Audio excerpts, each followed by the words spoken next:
Hello everyone, thank you for clicking this video, and today I will show you how to make baby face style using Capcut TikTok trend Capcut tutorial. So if you want to make baby face a video like a TikTok trend today, the simplest step is using template. So click the template and then you can go to the search column, and after that you can search for a baby face template.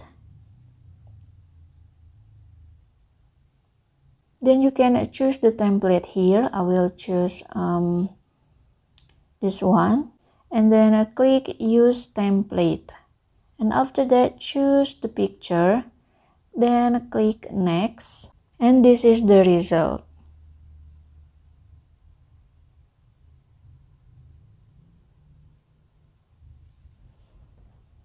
To export the video, you can click on the export, then click export without watermark. So the watermark here will not show on your video. So this is how to make baby face style using Capcut, the TikTok trend Capcut tutorial. If you think this content is helpful for you, please click thanks below. I will really appreciate that. Thank you for watching. Don't forget to like, comment, and subscribe.